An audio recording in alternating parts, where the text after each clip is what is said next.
some hot takes by the national media across the board for this one. The 7-1 Colts at the 4-3 Steelers. This reminds me a lot. I believe it was 2021 Cardinals that started what 9-0, and everyone's like Kyler Murray's MVP, Cliff Kingsbury for Coach of the Year. The Cardinals are going to the Super Bowl. This Colts team reminds me a lot of that team, and I'm not buying in the Colts yet. I love Jonathan Taylor. He should be the MVP. They got a great offensive line, but in the biggest games and the biggest matchups, I do not trust Daniel Jones to play a clean game, to continue to play at an elite level. I don't think their defense is elite. Mhm. That This I'm is so I was gonna argue with you a little bit. Daniel Jones isn't my concern on this team. Daniel Jones mm, has put up enough points that it's been kind of just pulling people's eyes away from what this defense has been doing. They're 24th in yards allowed per game, 30th in third down defense. Well, they've yeah. got enough firepower and enough great connection with their quarterback to the receivers to put up enough points to cover that. I'm starting to see some more cracks in this defense. This defense is starting to let teams keep it close, put up more points, and there are some injuries on that defense, but they're not covering those injuries as well as some other teams. So I'm not gonna blame it on Daniel Jones. I don't think he is the most concerning aspect of this team right now. I Um, agree with that. so I'm not off the Indiana Jones bandwagon yet. I feel like if they give this game away and he starts throwing picks or something, then yeah. But I trust him still. But the Steelers defense looked Yeah, so bad against yes. Tucker Kraft. Tyler The Warren's last gonna have a two games. ridiculous game. Yeah. Yeah. They couldn't stop Joe Flacco and Jamar Chase. They couldn't stop Jordan Love. Jordan Love had like a career game against them. Tucker Kraft was going absolutely crazy. The Steelers' defense is an issue, and Mhm. they're going to have to figure that out here soon.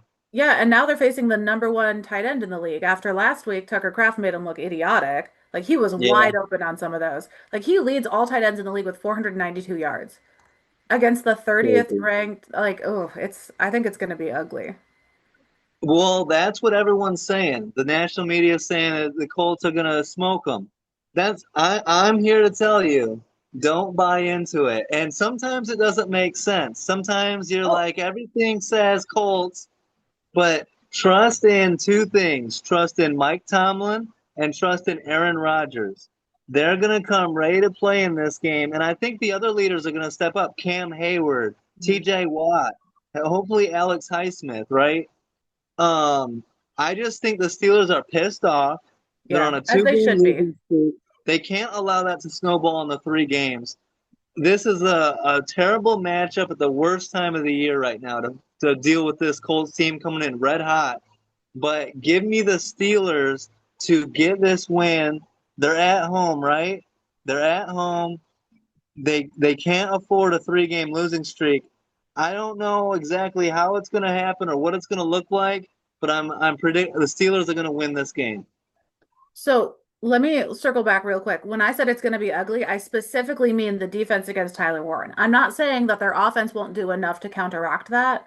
Uh, Yeah, but the two weapons they have on offense make me think the Colts are going to squeak one out. I do not think it's going to be a blowout win. I think it's going to be way more competitive than Green Bay, Pittsburgh, because Pittsburgh is embarrassed. They're angry. They cannot lose this one. They can't like they're in a yeah, must-win spot. I think it's going to be competitive, but I do think they're gonna squeak the win out. I mean, their run game is so good, and even Green Bay had a solid ground game against Pittsburgh's defense. Jonathan Taylor has 14 touchdowns this season. yeah. There He's are been five insane. NFL teams that have the same or less total touchdowns this season as Jonathan Taylor himself. Well, Like, and he's great, and then that offensive line is elite too. yeah, they're So giving Daniel Jones plenty of time. They're making Daniel Jones look better. Individually, yeah, I don't think Daniel Jones is why the team is doing as well as they are. They have an elite tight end, they have an elite run game, and they've had some pretty nice matchups. Like you look yeah. at the times that they've played teams, they've kind of lucked into some of their wins with key injuries on the other team.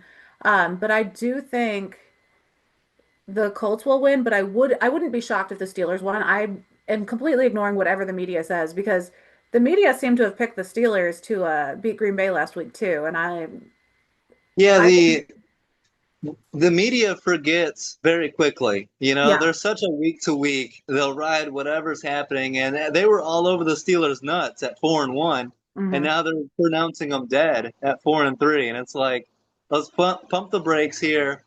So I think this is going to be a great game, and we disagree on this one. You're going to take the Colts, and I agree. Very similar to Steelers Bengals. I Hmm. could see the Steelers taking a lead late, and then it's like, can the defense make a stop, or are they Yeah. just going to let the game, get beat? So I the think it's going Steelers to come defense, down to some 2-minute drill theatrics at the end. I don't think it's going to be a blowout. I don't think it's going to be decided in the third quarter like the Green Bay Pittsburgh one was. I think and they're going to stay in it till the well, end, and both teams. this defense has talent, and this is me asking T.J. Watt, Cam Hayward. You're the veterans. You're the heart and soul of the defense. Step up and make a couple plays in a must-win game.